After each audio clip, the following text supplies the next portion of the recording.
In this video, we're going to discuss the basic concept of sets. So ito yung magiging first lesson natin ng set theory. But before taking set theory, I want you to review first the fundamental concept of mathematics or the fundamentals of logics. So dapat meron ka munang knowledge sa propositions, sa rules of replacement, truth table techniques, rules of inference, arguments, and quantifiers. So nasa playlist na siya, so pwede siyang reviewin doon. Now let's begin with our discussion to the basic concept of sets. So simulan natin sa definition ng set. Okay. So let's begin with the definition of set. Okay. So pag sinabing set, we're talking about the collection of well-defined objects. Okay, so collection of well-defined objects. Pag sinabing well-defined, ibig sabihin, alam natin kung sino yung member at kung sino yung hindi member ng set. Okay? So, kaya nating i-identify kung member ba ang isang object o hindi ng isang given set. Okay? So, for example, let's say we have A be the set containing 1, 2, 3, 4, 5, 6, 7, 8, 9. Okay, so this is an example of set. So as you can see, nire-represent natin yung set using braces. Okay, and then usually, ginagamit natin yung uppercase letter. Okay, para i-denote yung set.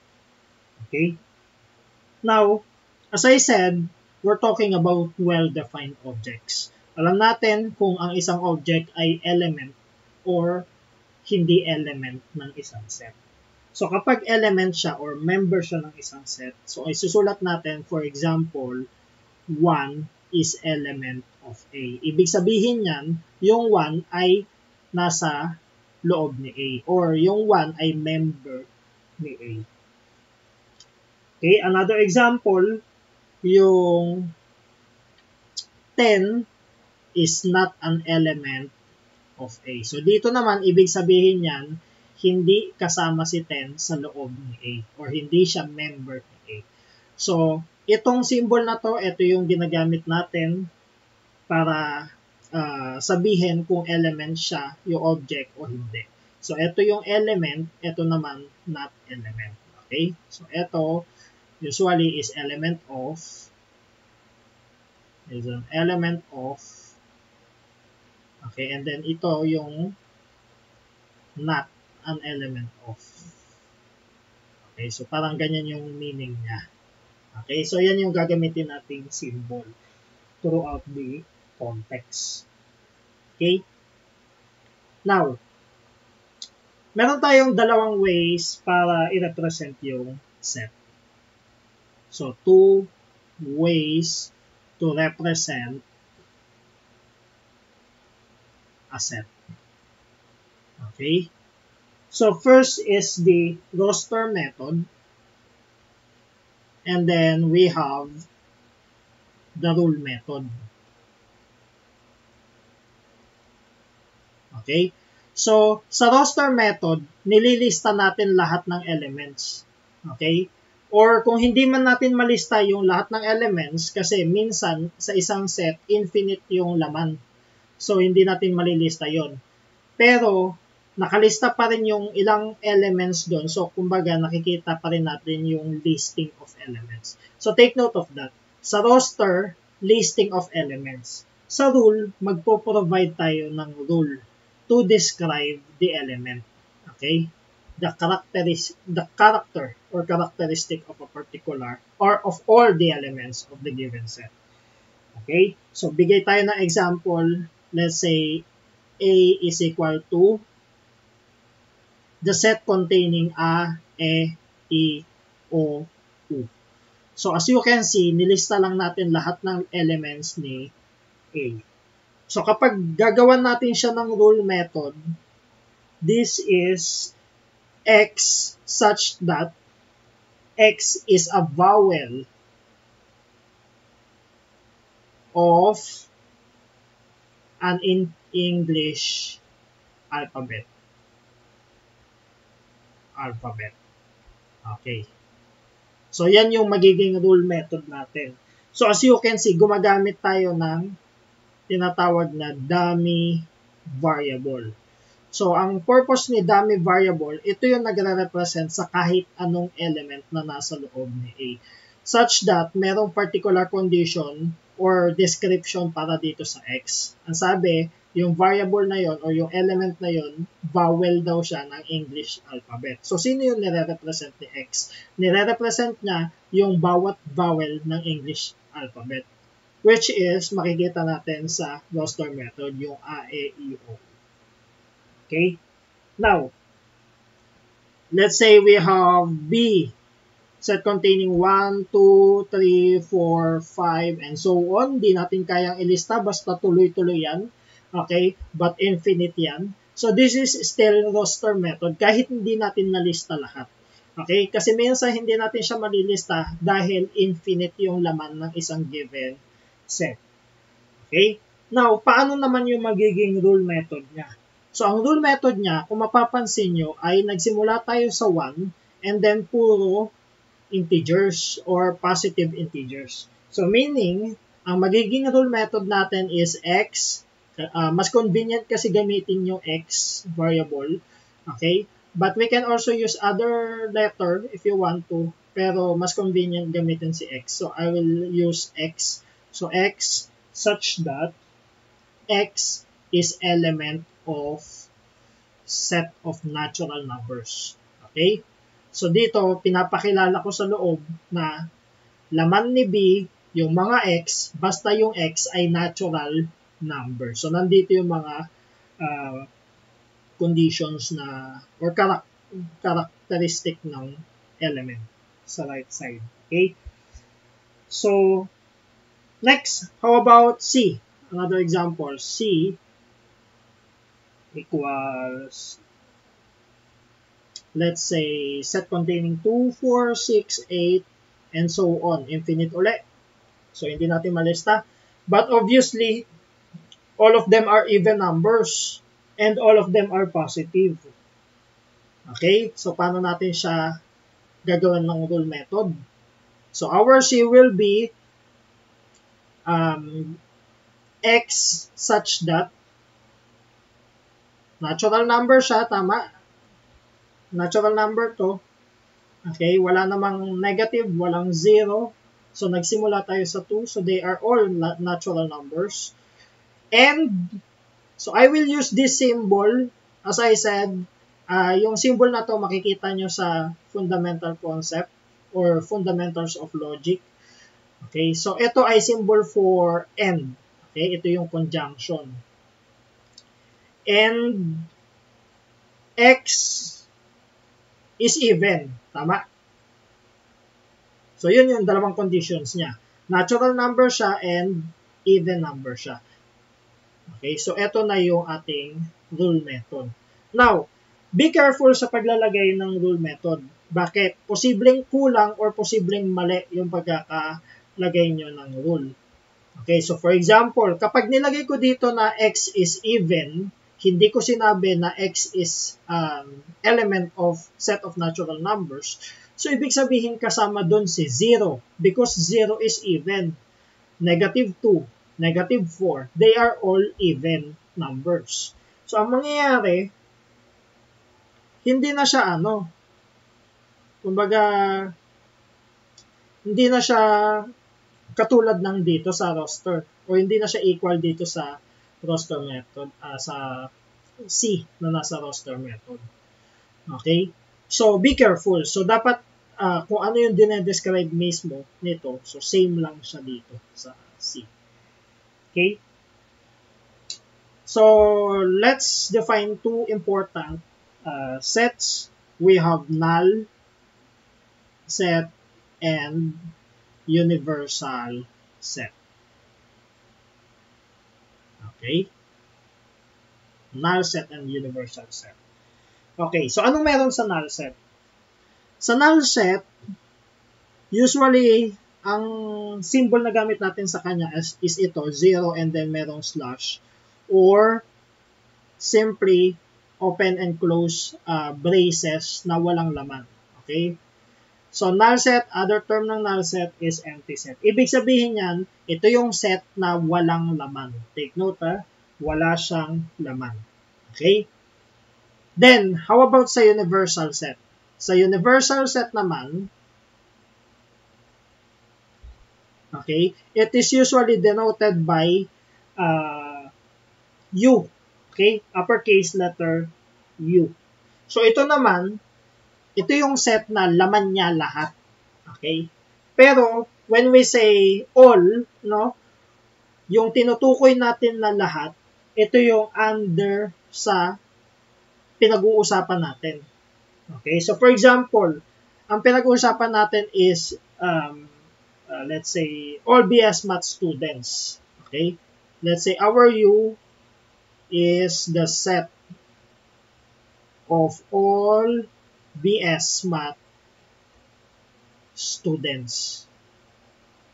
So, ang U natin, lahat ng elements, yung elements ng U, lahat ng BS Math students. Okay? Pero hindi kasali dun yung mga hindi BS Math. Like BS English, or even AB Math students, or BS Ed Math students. Hindi sila kasali. Ang kasama lang dyan, yung pinag-uusapan natin, lahat ng BS Math students. So, yun yung universal set. Okay? And take note also dito sa null set, mag-ingat tayo na itong null set, hindi siya equal dito sa set containing null set. So, magkaiba sila. Ito kasi, may laman, yung set na to may laman, at ang laman niya yung null set. Okay, so they are different. Okay, next, let's define equal sets. Equal sets. Okay, so for equal sets, let's say we have two sets. Let A and B be sets. Okay, equal yung dalawang sets, any set na yan, if and only if for all x element of A, if and only if x element of B. Okay, so anong sinasabi nito? Ang sinasabi niyan, magiging equal ang dalawang sets kapag lahat ng element ni A ay element din ni B. At lahat ng element ni B ay element din ni A. So, ganun lang kasimple yung sinasabi ng equal set. So, for example, we have 1, 2, 3. And let's say set B equals 3, 1, 2. And let's say we have set C 1, 2, 3, 4. Okay. So, dito sa given sets natin, ang equal dito ay yung A tsaka yung B. Kasi, yung laman ni A, 1, 2, 3, same lang sa laman ni B, 3, 1, 2. Okay? So, regardless sa order. So, hindi mahalaga yung order sa set. No? Basta yung laman ni A, pareho sa laman ni B, equal sila. Okay? Then, yung A naman, hindi siya equal sa C. Kasi merong 4 kay C. Kay A, wala siyang 4. So, same din, yung B, hindi siya equal kay C. So, yun yung equal sets. Punta tayo sa subset. Subsets. Okay, so for subsets, let's say meron ulit tayong A and B. Let A and B be sets. A is a subset of B, or B is a superset of A. So take note ito subset, ito superset. Okay? If and only if for all x element of A implies x element of B. So anong sinasabi nito? Masasabi natin na yung A ay subset ni B kapag lahat ng elements na meron si A ay nandun kay B. Makikita mo kay B. So, for example, meron tayong A equals 1, 2, 3. B equals, so madadali lang yung example ko kasi ang mahalaga dito ay makita natin yung concept. Okay? And C is equal to 1, 2, 3, 4. So, same example nung nasa taas, no? And let's say, dagdagan natin ng another set. D equals 2, 4, 6. Ayan. Okay. So, mapapansin nyo dito, yung lahat ng elements ng A ay elements din ni B. So, ibig sabihin, yung A daw ay subset ni B. Okay? So, how about A and C? Yung A ba ay subset din ni C? So, the answer is yes. Okay? So, subset din siya kasi lahat ng elements ni A, 1, 2, 3, nandun din makikita mo kay C. So, A is also subset of C. But this time, pag sa A and D naman, hindi lahat ng elements ni A ay nandun kay D. Kasi wala namang 1 si D, wala rin naman siyang 3. Ang meron lang 2. So this time, yung A, hindi siya subset ni D. Okay? Now, try natin si B. Yung B ba ay subset ni A? So the answer is yes. Okay? Bakit? Kasi lahat ng elements niya, 3, 1, 2, nandun din kay A. Okay, so si B rin ay subset ni C, and si B, hindi rin siya subset ni D. Okay, so try natin kay C. Yung C, hindi siya subset ni A. Bakit? Although, makikita mo yung 1, 2, 3 na kay A, pero wala naman siyang 4. Sobra yung laman ni C. Okay, so dito na mapapansin nyo, pag mas malaki na yung element ni C, okay, automatic hindi na siya magiging subset kasi kukulangin na yung laman ni A. So, mas marami na yung laman ni C. Okay, so ganun din, no? C, hindi rin siya subset ni B, hindi rin siya subset ni D. Okay, mas marami kasi yung laman. Dapat mas konti or same sila ng laman para maging subset. Okay, so try natin kay D. So, I think, hindi siya subset ng ABC, no?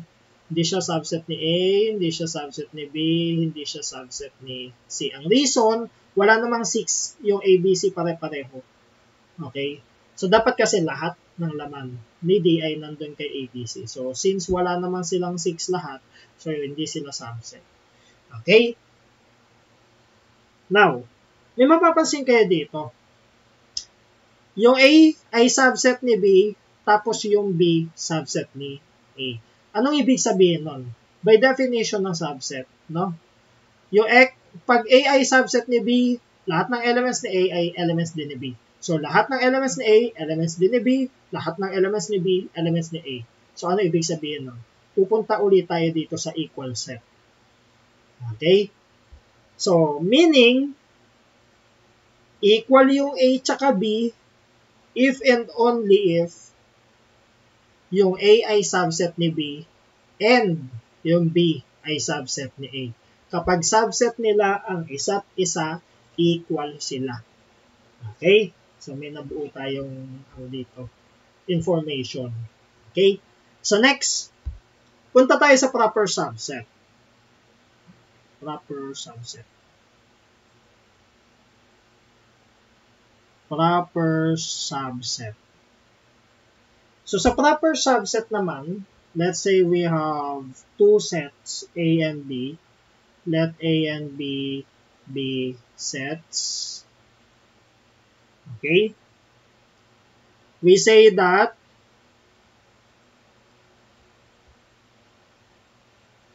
A is a proper subset of B.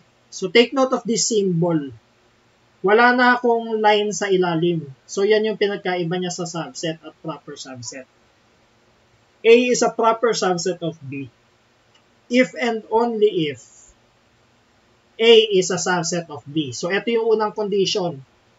A ay proper subset siya kapag subset siya and dapat hindi sila equal. So, ganun lang kasimple. Okay? A is a subset of B, pero hindi pwedeng equal sila. So, dito, hindi na pwede yung proper subset. Okay, sa example natin sa taas. Okay? Kasi hindi sila pwedeng mag-equal. Now, bigay tayo example. Halimbawa, yung A natin is 1, 2, 3. Yung B natin is 1, 2, 3, 4. And yung C natin is 1, 3, 4, 2. Okay. So dito, masasabi natin na yung A ay proper subset ni B. Tama? Bakit? Since yung A ay subset ni B, tama? Lahat ng elements ni A ay na kay B, tapos hindi sila equal. Kasi wala namang 4 si A. Okay? Now, another thing, makikita natin na yung B ay subset ni C. Tama? Lahat ng elements ni B, 1, 2, 3, 4, meron din kay C. 1, 3, 4, 2. But, yung B, hindi siya proper subset ni C. Hindi natin pwedeng sabihin na proper subset kasi pareho sila ng laman. Since B is equal to C. Okay? So, yun yung idea ng proper subset. So, let's have a remark first bago tayo mag-proceed sa another term.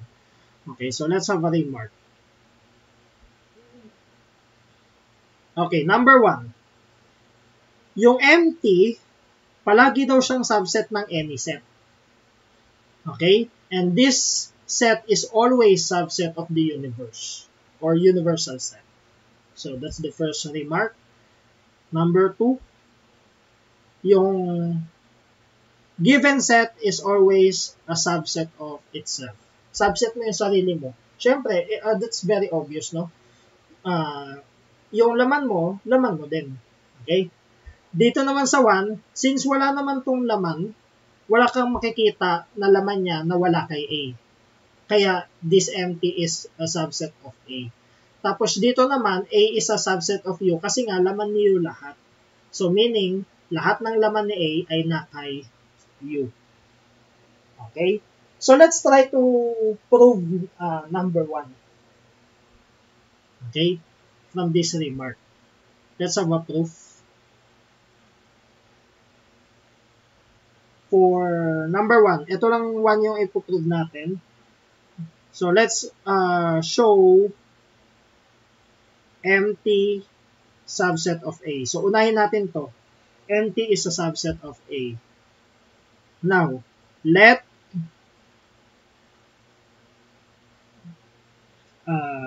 A be any set.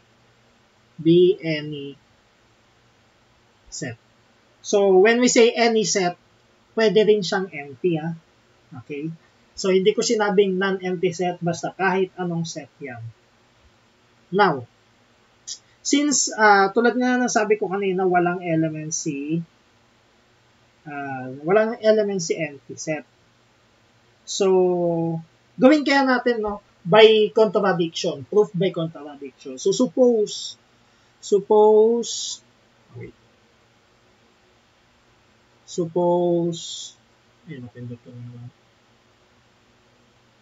empty is not a subset of A. So, ano yung napansin nyo? In-assume ko yung contradiction, no? In-assume ko yung conclusion as false. Ito. Now, ang goal ko dito ay mag-provide ng contradiction. So, ang tawag sa ganitong method ay proof by contradiction. So, in-assume ko na false yung conclusion, tapos, ipoprove ko ngayon, magpo-proceed ako sa proof, pero kailangan may mapalabas ako na contradiction. Okay?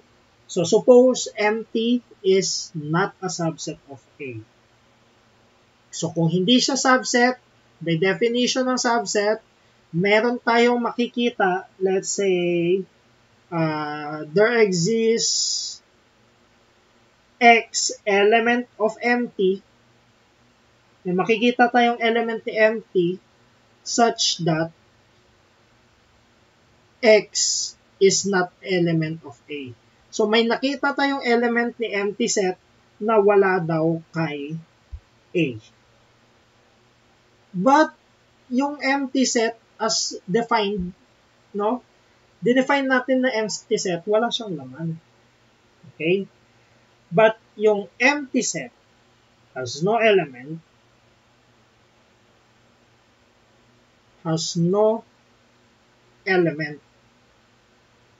So it is a contradiction. So kung walang element si empty, hindi pwede na may makikita tayong element ni empty na wala kay A. Okay, so since nakapagpalabas tayo ng contradiction, therefore, yung empty is a subset of A. Now, try naman natin yung kabila. Let's show what to show, yung WTS short for what to show, ha? Okay, or kumbaga yung goal natin. Ipakita naman natin na yung A ay subset ng universal set. Okay, so ganun din by contradiction. Suppose A is not a subset of U, then may makikita tayong element ni A such that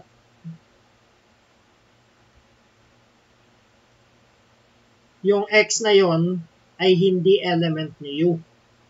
Okay? Merong laman si A na wala kay U. But, by definition of universal set, U is the set of all elements.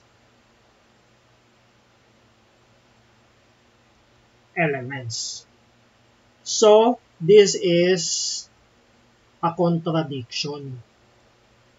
Okay, so hindi pwede na hindi pwede na may makita tayong element ni A na wala kay U. Kasi lahat ng elements laman ni U. Okay, so since meron na tayo napakitang contradiction, nasaan na yung pen? So therefore, yung A is a subset of U. Okay, so yun na yung ating proof. So ibig sabihin, yung empty subset ni A and A is a subset of U. Okay, let's move. Let's have cardinality. Definition of cardinality. Okay, so cardinality or cardinal number of a set. Let A be a set or be any set. Okay, so the cardinality of A, denoted by this symbol, absolute value ang gamit natin dyan, is the number of distinct elements. Okay, so distinct elements in a given set. So, yan yung cardinality ng set. Okay, bibilangin lang natin kung ilan yung elements ng given set. Okay, so for example, meron tayong set A equals 1, 2, 3, and 4. So, ano yung cardinality ng A na yan? Simply 4, kasi meron siyang 4 na laman. Let's say we have B equals X, such that X is a letter in an English alphabet. So, ito naka-rule method siya, yung B. So, ano naman yung cardinality ng B? Okay? So, ilan ba lahat ng letters sa English alphabet? Excluding Enye and NG, since we're talking about English alphabet. So, ilan lahat sila? 26, right? Okay, so yun yung cardinality. Okay? Now, let's have equivalent sets. Definition of equivalent sets. Equivalent sets, iba yan sa equal set. Okay? So, let A and B be sets. A is equivalent to B if and only if the cardinality of A is equal to the cardinality of B. Okay, so anong kinaiba niya sa equal set? Sa equivalent set, tinitignan natin yung bilang, okay, ng laman. Okay? Ilan yung laman ni A, ilan yung laman ni B. Pareho ba sila ng bilang ng laman? Then they are equivalent. Okay, paano ba kay equal set? Tinitignan natin yung mismong laman. Pareho ba sila ng laman? So then they are equal. So yun yung pinagkaiba ng equivalent sets sa equal sets. Okay, so halimbawa, we have set 1, 2, 3, 4, and then we have set B equals A, B, C, D.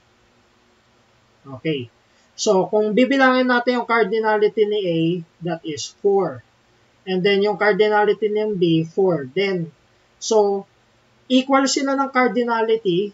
So, since yung cardinality ni A ay equal kay B, then, yung A ay equivalent kay B. Okay? But take note, yung A ay hindi equal kay B. Hindi sila equal. Bakit? Magkaiba silang laman. Numbers yung laman ni A, letters yung laman ni B. Pareho lang sila ng bilang ng laman, kaya equivalent sila. But they are not equal. Okay? So, ano yung nabubuong idea dito? Ibig sabihin, lahat ng equal sets ay equivalent. Kasi sa equal sets, dapat parehong-pareho sila ng itsura ng mga elements or lahat ng elements nila pareho. Okay? So, kung pareho sila ng elements, pareho din sila ng bilang ng elements. Kaya equivalent. Pero hindi lahat ng equivalent sets ay equal sets. Kasi pwedeng pareho sila ng bilang ng laman, pareho sila ng cardinality, pero magkaiba sila ng elements. Okay? Now, bilangin naman natin kung ilan yung subsets or ilan yung possible subsets ng given sets. Okay, so let's have the number of subsets. Number of subsets. So, paano nalalaman kung ilan yung number of possible subsets? So, meron tayong formula dito, 2 raised to the cardinality of A. Let's say A is any set, no? So, ito yung magiging formula natin. 2 raised to the cardinality of A. Pag naman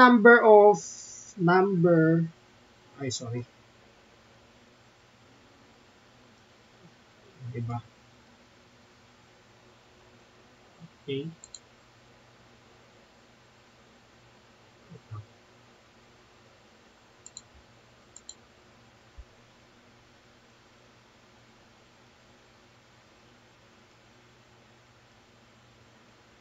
Ayan. Na iba, naging pambura yung panulat ko. So, pag naman number of proper subsets,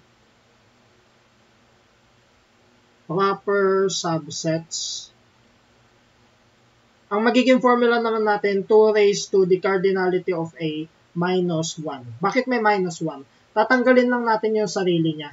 Kasi di ba subset niya yung sarili niya. So, ibig sabihin, pag tinutukoy natin yung possible subsets, kasama yung sarili niya doon sa bilang. Okay? Ngayon, alisin natin yung sarili niya kasi pag proper subset, bawal equal. Okay? So, tanggalin natin yung isang yun. So, yun yung naging formula. So, try natin kung ang set natin ay A, B, C, D. Okay, ilan yung possible subsets nito? Okay, 2 raised to the cardinality of A is equal to 2 raised to ilang ba laman nito? 4. That is 16. So, ibig sabihin, meron tayong 16 na possible subsets or 16 na subsets for this set. Okay? Then, ilan naman yung proper subsets? So, simple lang. 2 raised to cardinality of A minus 1. So, that is 2 raised to 4 minus 1 or simply 16 minus 1. So, 15. Bawasan mo lang ng isa to. yun yung proper subsets. 15 proper subsets. Okay? So, okay. Now, paano naman kung gusto nating ilista lahat yan? Okay? Alam natin kung paano bilangin yung possible subsets ng given set. Okay? Now, paano naman kung ililista natin lahat ng subsets na yun? Okay, punta tayo dun sa power set. Okay, so let's move to our teka lang, nag-lobat na yan. Ayaw na sumulat yung panulat ko Ayun, definition. Let's have power set. Okay? Okay, so sa power set, let's say we have A, be a set. Take note be a set pa rin to, so pwedeng NP yan. Now, the power set of A denoted by, let me translate. Napipindot ko yung pindutan Denoted by P of A is the set containing all the subsets of A. So, itong power set, sinusulat natin lahat ng subsets ni A. Okay, so yun yung power set. Laman niya lahat ng subsets ni A. Magbigay tayo ng example. Example, yung let's say ABC lang. ABC. Okay. So, meron tatlong elements yung A. So, una, hanapin natin syempre yung cardinality. Kasi kailangan yan para mahanap yung possible or yung number of subsets. Okay? 2 raised to 3, that is 8. So, meron tayong 8 subsets. Okay? Dapat, kung hahanapin natin yung power set ni A, ang laman na masusulat natin dito ay 8. Okay? Kasi 8 yung nakuha natin. So, now, kapag magsusulat tayo ng power set or ng elements ng power set, sisimulan natin lagi sa empty. Bakit sa empty? Kanina, pinakita natin sa remark na yung empty ay subset ng kahit anong set. So, meaning, itong empty ay kasama sa subset ni A. Okay? Kaya laging kasama yan. Next. Ang ilalagay natin sa loob, dapat naka braces. So, let's say set containing A. Dapat naka-brace. Bakit? Kasi ang sinusulat nating laman dito ay mga set din. Mga subset ni A. Okay? So, isa-isahin muna natin mula dun sa walang laman, tapos tigi-isang laman. So, si A muna, and then yung laman na si B, and then yung C. Tagi-isang laman. So, mga subset yan, no? Next, tuloy natin sa tigdadalawang laman, AB, and then AC, and then BC. Ayan, tagdadalawa. And then next, ano yung maximum? 3, kasi 3 yung laman ni A. Okay? So, ang pang-last natin lagi, yung lahat ng laman niya. Okay? Which is yung ABC. Okay? And instead of writing ABC, let's just write it as A. Kanina, pinakita natin sa remark na yung given set ay subset ng sarili niya. So, syempre, ilalagay natin yung sarili niya. And ito yung pang-last natin. So, at least meron tayo dito first and last. First natin si empty, last natin yung sarili niya. Okay? So, yan yung power set. Bilangin nga natin kung ilan, dapat 8 siya. So, 1, 2, 3, 4, 5, 6, 7, 8. So, 8 yung laman niya. Okay? Yan na yung power set. Okay? So, isa pang example, number 2. Try natin yung empty. Okay? So, ilan yung possible subsets? Ano yung cardinality ni empty muna? cardinality ni empty is 0. Bakit? Wala siyang laman. Okay? Next, ilan na yung possible subset ni empty? That is 2 raised to 0 or simply 1. Okay? So, ano yung power set ni empty? Power set ni empty is simply magsisimula tayo sa empty. Okay? So, syempre, yung sarili niya. Subset niya yung sarili niya kasi wala naman siyang ibang laman. Okay? So, yun. Another example. How about the set containing, let's say, B is the set containing empty. Okay, so eto tulad na sinabi ko kanina, yung empty tsaka set containing empty magkaiba. So, try natin yung cardinality ng B. Cardinality nito is 1. Meron na siyang laman, which is yung empty. So, kapag kinuha mo yung possible subsets niyan, this is 2 raised to 1. So, dalawa na yung subsets niya. Ano yung dalawang yun?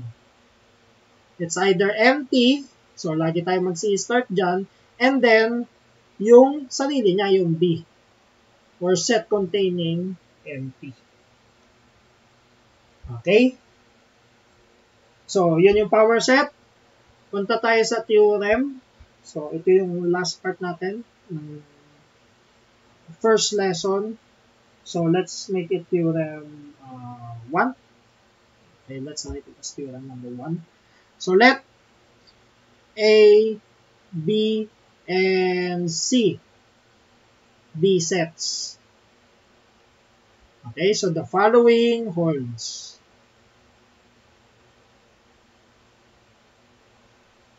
Okay, number 1. Yung A ay equal kay A. So, ito yung, kumbaga, wala pa tayo dun sa topic, but it is called reflexive. So, in the future, no, di-discuss natin yung reflexive, symmetric, transitive. Okay? So, next, number 2, if A is equal to B, ay, naging eraser na naman. If A, ay, naging ano na.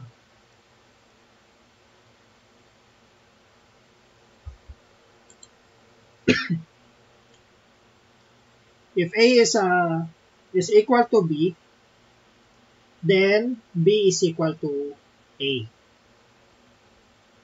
Pangatlo, if A is equal to B and B equal to C, then A equal to C. So, itong tatlong to, hindi ko ipuprove yan. Ipuprove ko yung pang-apat. Okay? So, ang pang-apat, kapag daw yung A ay subset ni B, at yung B ay subset ni C, then yung A ay subset ni C. Pag daw lahat ng laman ni A ay na kay B, at yung lahat ng laman ni B ay na kay C, ibig sabihin, lahat ng laman ng A na kay C. Kumbaga, kung i-imagine natin, napaka-obvious, no? Okay? But, let's try to prove number 4. Napindot ko na yung eraser.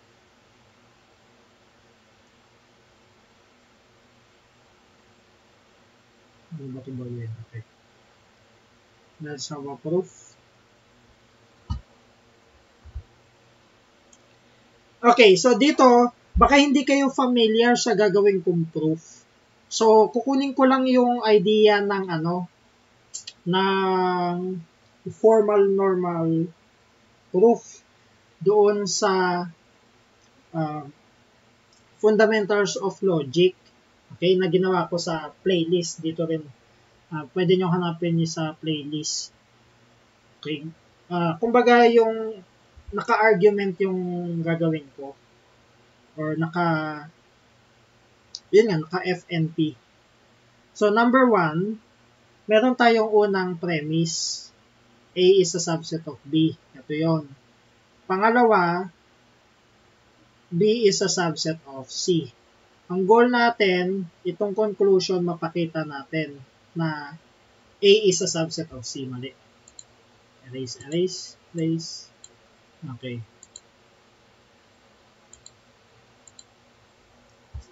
Ang goal natin mapakita na yung A ay subset ni C. Okay. Now, gamitin natin yung definition ng subset. So, according sa definition, for all X, lahat ng elements ni A ay elements din ni B. Okay? Definition of subset sa 1. Okay? So, as you can see, familiar, di ba? Sa rules of inference, under rules of inference na topic, ganyan yung forma ng proof. Okay? So, ganun lang din yung gagawin ko to prove number 4. Okay? By the way, proof ng number 4. Okay? Yan. Number 4. Ito naman, gagamitin ko yung sa line 2, yung definition din ng subset. For all X, X element of B implies X element of C. Ay, naging element din.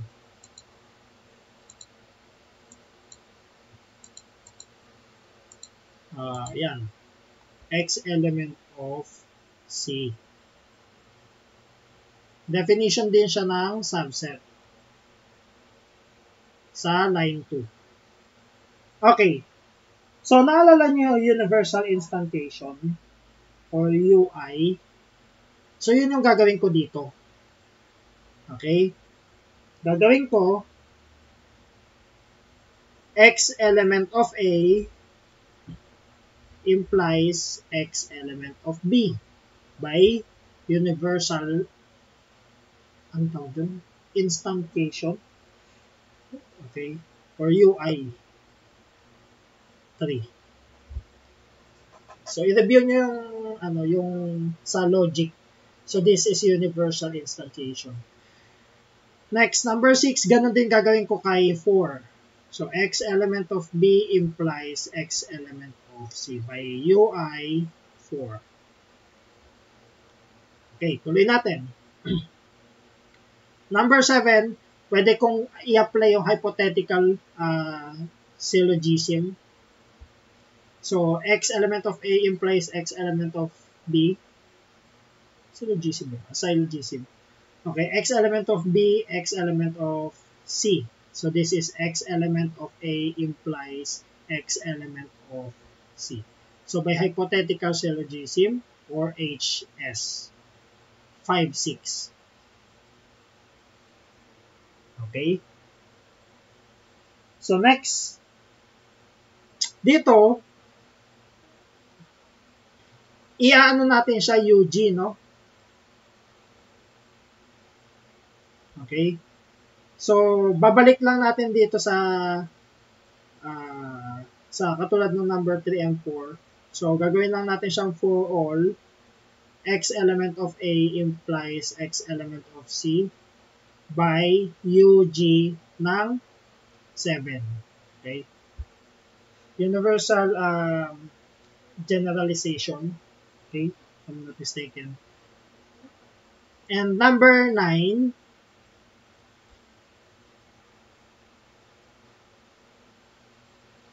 ito na, yung definition na ng subset, no? So, A is a subset of C. Kasi lahat ng elements ni A ay elements na ni C. So, definition of subset applied to A. Okay? And as you can see, nakuha na natin yung conclusion. So, this is valid. Okay? So, naalala niyo yung ganitong proof. So, kung hindi kayo familiar sa ganitong proof, pwede nyo i-review yung rules of inference doon sa other playlist sa Fundamentals of Logic, yung lectures. Kung makikita nyo yung ganitong paraan ng proof, ito ay formal normal proof or FNP. Okay? Kung ginawa natin. Okay. So ito na lahat ng topics natin for lesson number 1. So, for lesson number 2, or for our next topic, i-discuss naman natin yung operations on sets.